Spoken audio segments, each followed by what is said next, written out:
Adam's putting likes on there. Right, take it.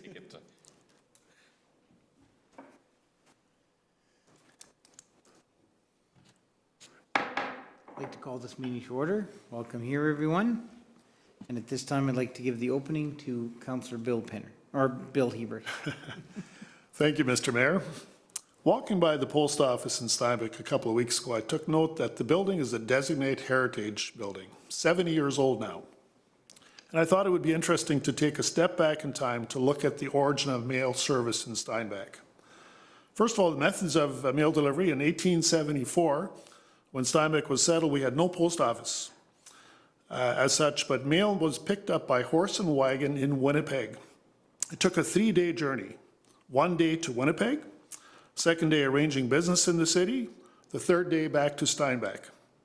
Fortunately, in 1900, Canadian National Railway built a railroad from Winnipeg to Fort Frances, Ontario, and it passed through Giroux, making that the closest proximity to Steinbach with a passenger and freight station. As a result, Giroux became known as Steinbach Station for many years. Mail came by rail to Giroux, and many Steinbachers residents also caught the train to Winnipeg in Giroux.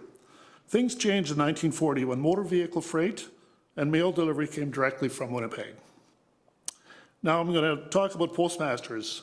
And the first post office was opened in August 1st, 1884, was opened by the Dominion of Canada Post Office on Main Street.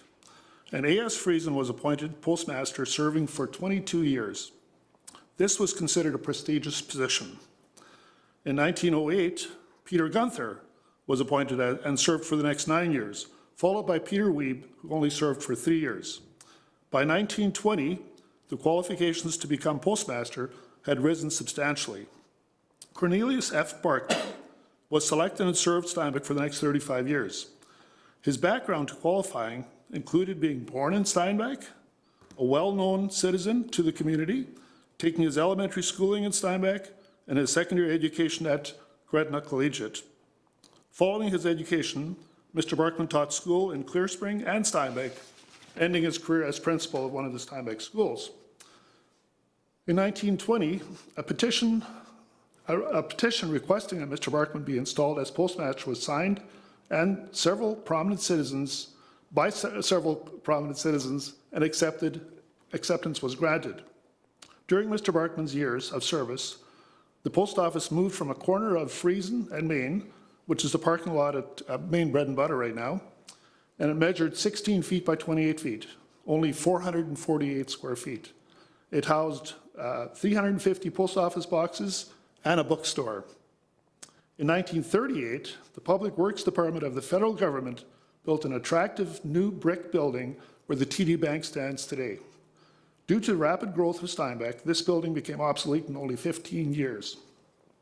On April 9th, 1953, the present post office was opened, built at a cost of $142,222 by Cigarettes and Construction of Winnipeg. The modern 2-story building housed both the post office and the local RCMP detachment. From my understanding, the former post office became the town hall and was that till our current city hall was constructed in 1966. It's too bad that this building was destroyed because it would have made a spectacular heritage site. In 1955, Mr. Barkman resigned and Mr. Neil Friesen was appointed postmaster. During Mr. Friesen's tenure, the town of Steinbach had tremendous growth.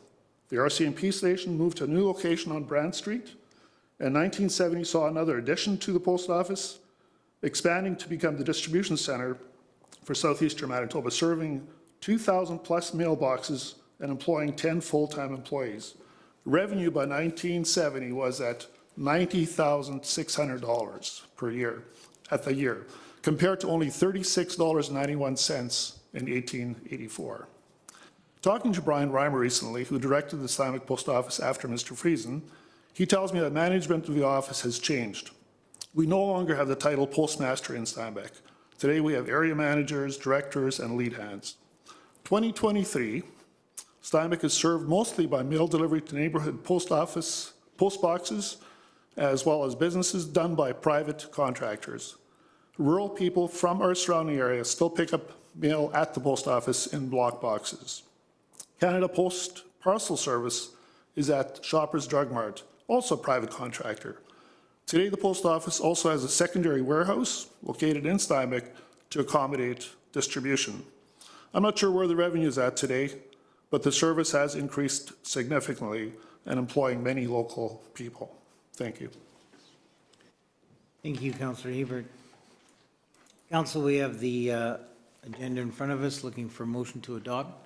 Councillor Penner, second by Councillor Hiebert. Any comments? No comments. Call for the question. All those in favor? That is carried.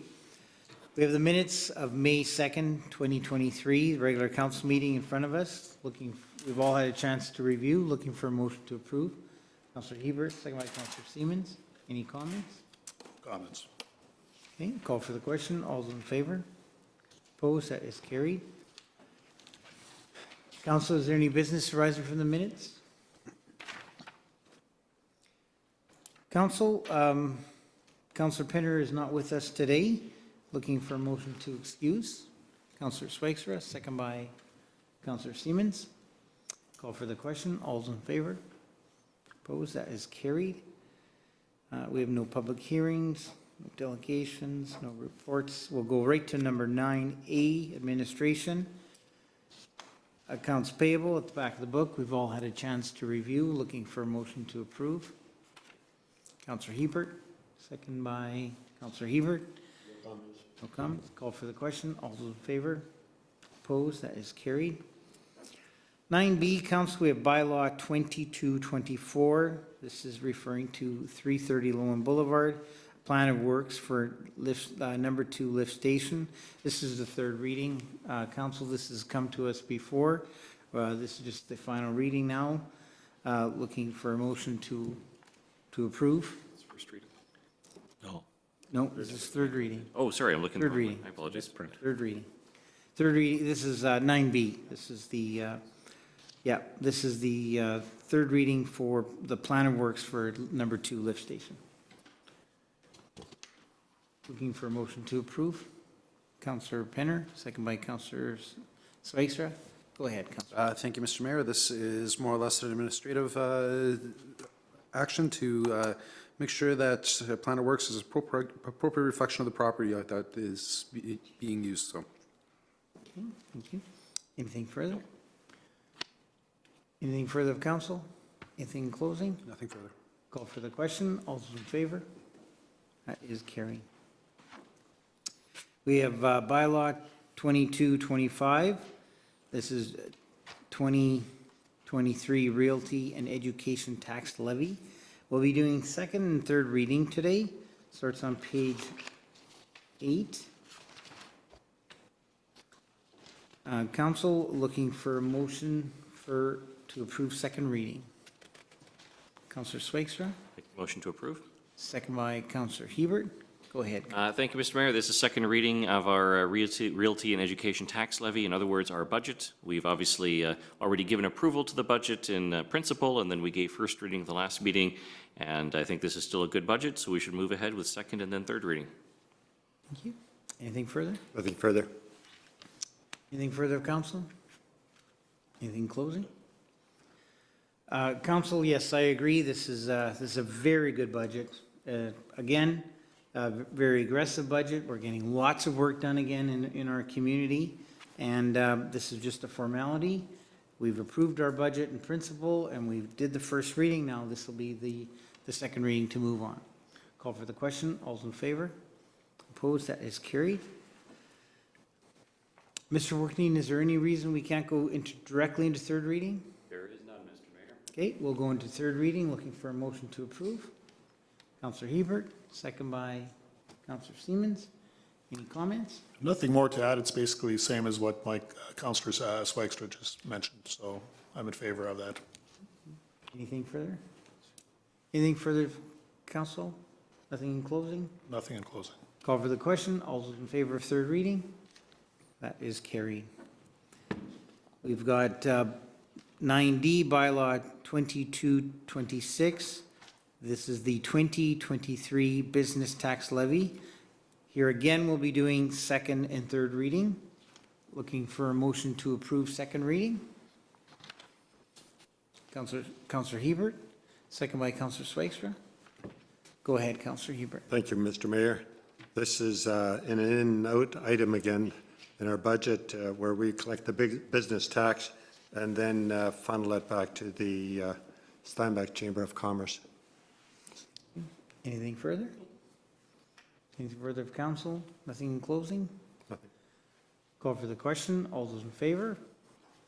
That is carried. We'll go directly into third reading. Looking for a motion for third reading. Councillor Swagstra, second by Councillor Siemens. Any comments? Anything further? Call for the question. All those in favor? Opposed? That is carried. Council, we got 9E. This is business license for April 2023. This is on page 15. Looking for a motion to approve. Councillor Hiebert, second by Councillor Siemens. Go ahead, Councillor Hiebert. Thank you, Mr. Mayor. It's good to see that people still want to do business in Steinbach, so we're approving. You're here. Anything further, Councillor Siemens? No, sir.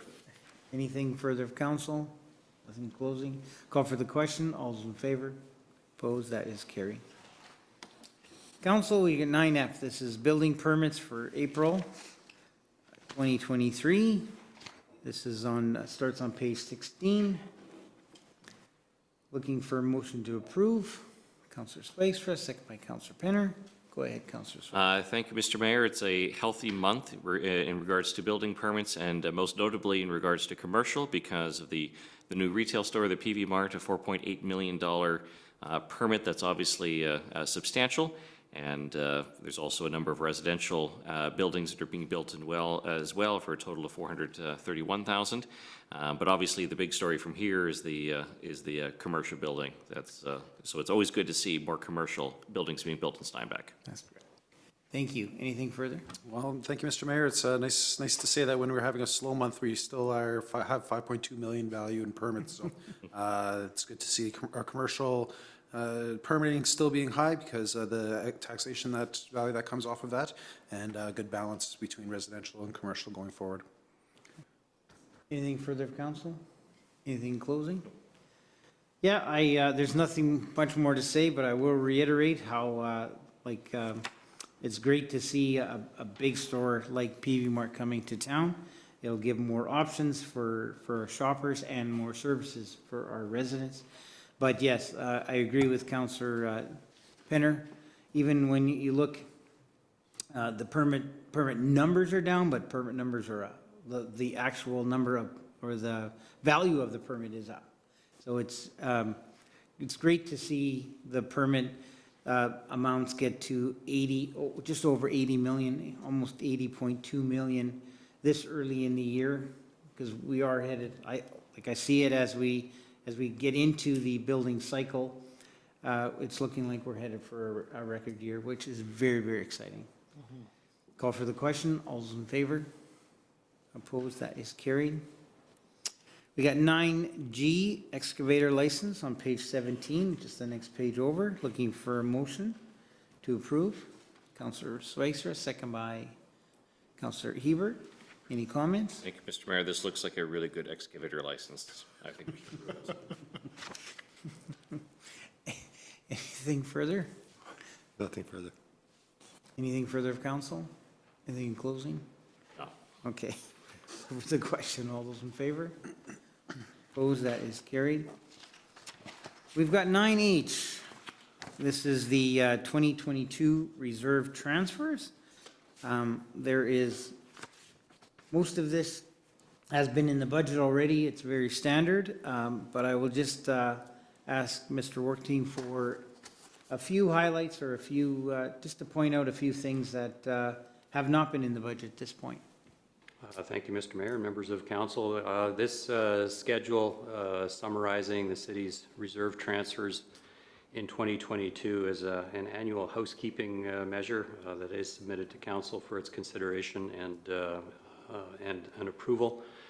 As you mentioned, Mr. Mayor, most of the items that you're seeing on this schedule were in some form originally reflected in the city's 2022 financial budget. Where you do see differences in the column that says estimated in financial plan and then compared to the next column reading actual. It can obviously be as a result of actual results were somewhat different than expected, or the estimate was based on a reasonable projection of what activity was anticipated to be, but real results were somewhat different. In particular, there is a certain amount that the city budgets every year to be transferred into the city's capital development reserve for a series of development activities that are undertaken by developers and owners of property. As you'll see at the beginning of that first section on page 18, even though the amount budgeted was $615,000, just doing a quick summary, it looks like approximately $1.8 or $1.9 million was collected in total development fees that has been forwarded to the city's reserve funds for use in the future for projects. I will point out at the end of the year, the city did experience revenues that were not anticipated, and as a result, administration is recommending that there be additional transfers to reserve funds that weren't originally anticipated. About 2/3 of the way down in that first section, you'll see a line entitled Environmental Reserve for $210,000, and that was a transfer from the city's general operating fund to the Environmental Reserve Fund. That is being recommended to be able to fund future equipment purchases that we are anticipating in the next few years. And then the last line in that first section is entitled Land and Building Reserve Transfer for future requirements in the amount of $2.1 million. That recommendation is coming from administration with respect to the city's event center project that is currently underway, and with some of the project costs being not quite certain at this point, administration believes that it is prudent and makes fiscal sense to recommend the transfer of that amount to the city's Land and Building Reserve to be able to fund these costs that we know are coming. The balance of all of these transfers, you'll notice there's a variety of sections.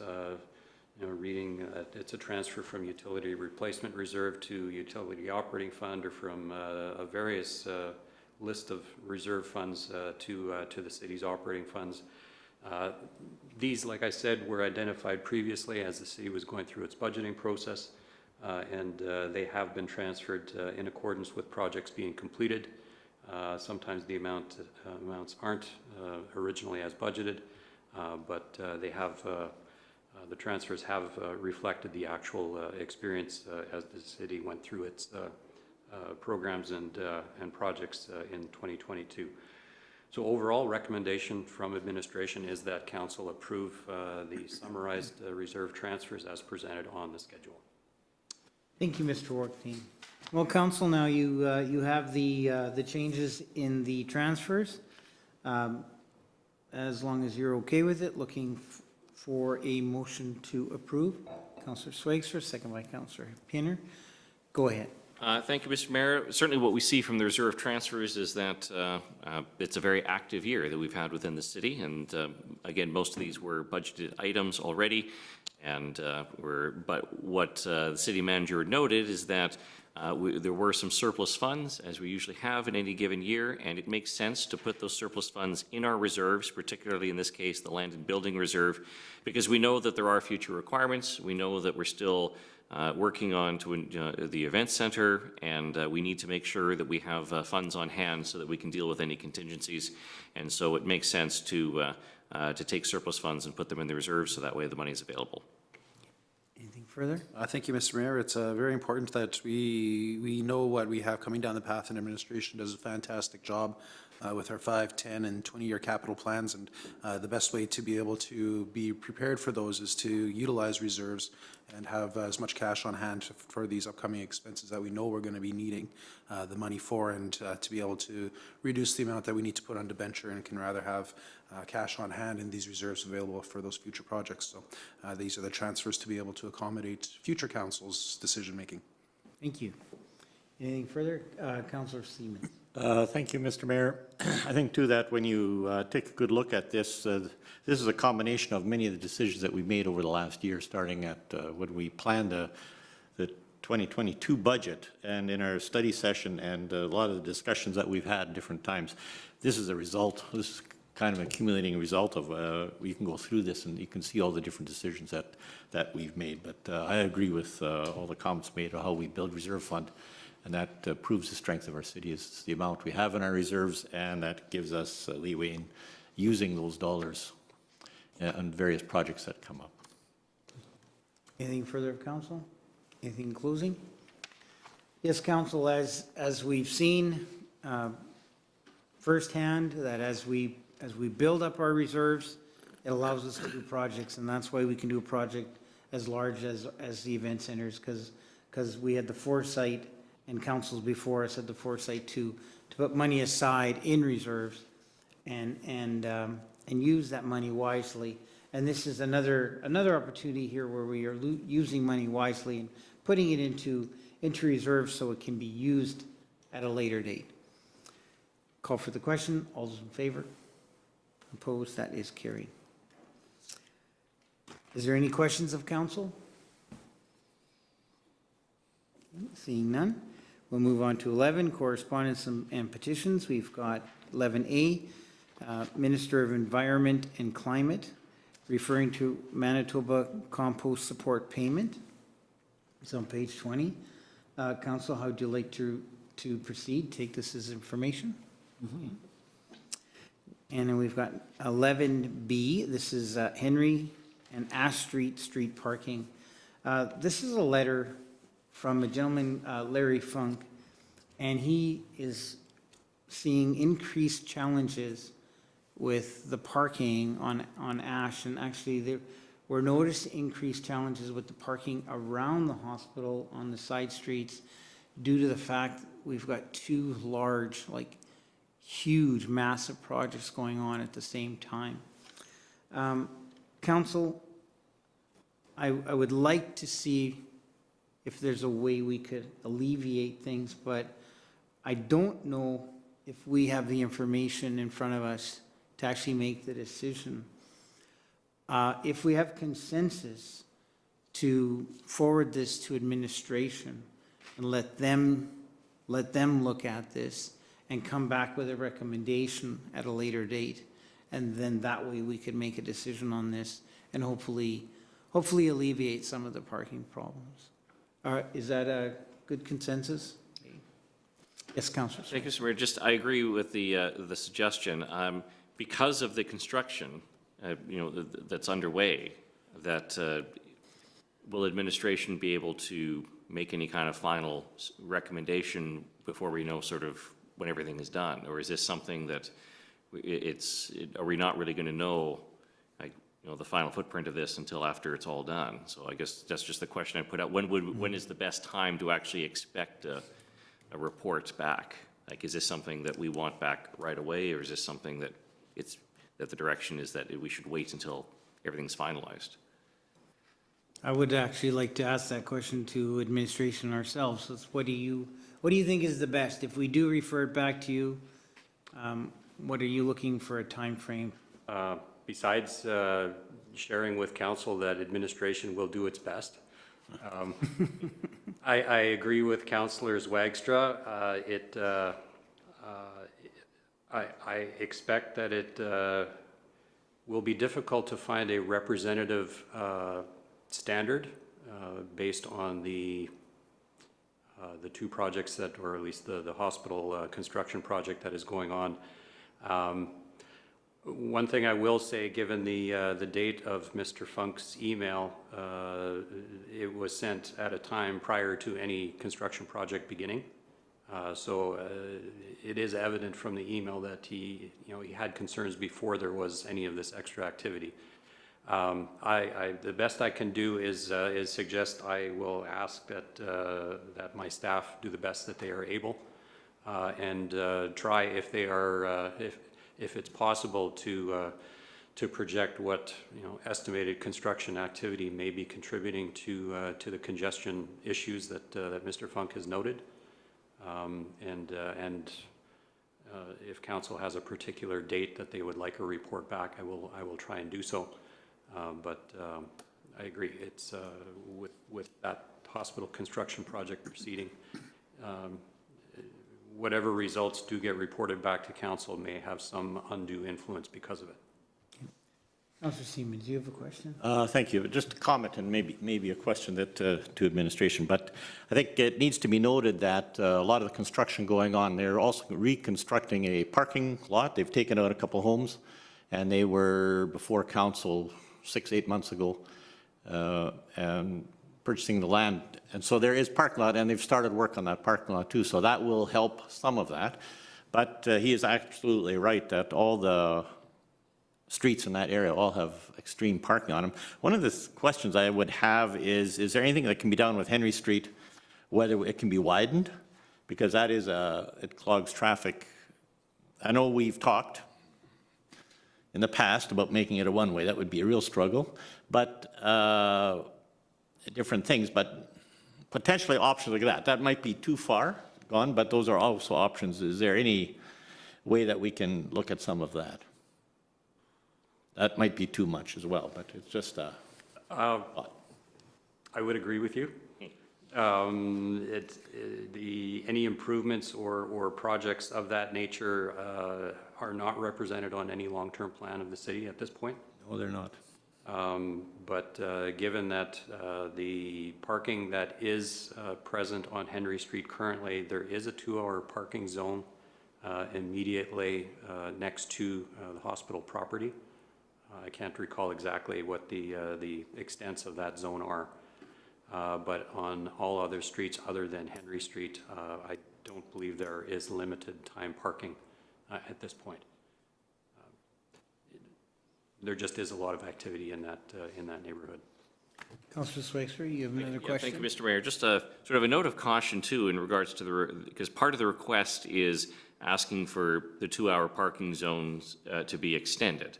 And normally with that sort of thing, we would only really consider that if there was pretty clear there's a neighborhood consensus that this is what they want. I mean, do we have any indicator that that part of the request is supported by the majority of people in the area? Because the last thing we want to do is do something reactionary and you put in 2-hour parking and all of a sudden we've taken away residents' ability to park in front of their own homes.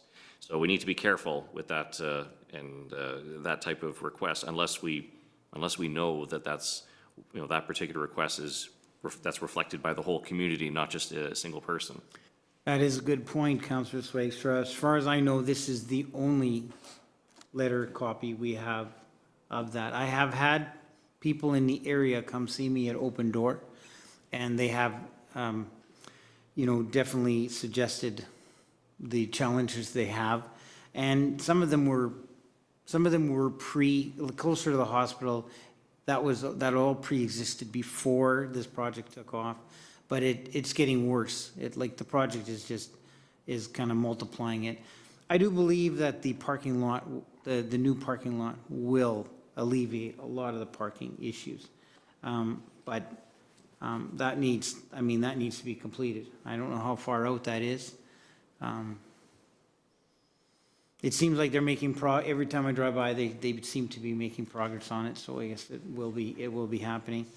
I'm just looking at possibly, if we do ask for a report back, that we give our administration sufficient time. Yeah. And I guess, really, why don't we leave it open-ended on your end, that there is no net set date, but that you'll work on it, and when you have got something, a sufficient answer for us, something that could work in that area, You'll come back to us. If you're okay with that. That way we're not hemming you in by a certain date. Very well, I will take that offer and do the best that I can. Okay. Thank you. Council, you're okay with no certain date? Yep. Okay. Okay, Council, 11C, we've got the Minister of Sport, Culture and Heritage grant approval for the 2023 Canada Day celebrations. How would you like to proceed? Take it as information? Okay, thank you. There are no other business, so looking for a motion to adjourn. Councillor Seaman, second by Councillor Hiebert. Call for the question. All those in favor? Opposed? That is carried.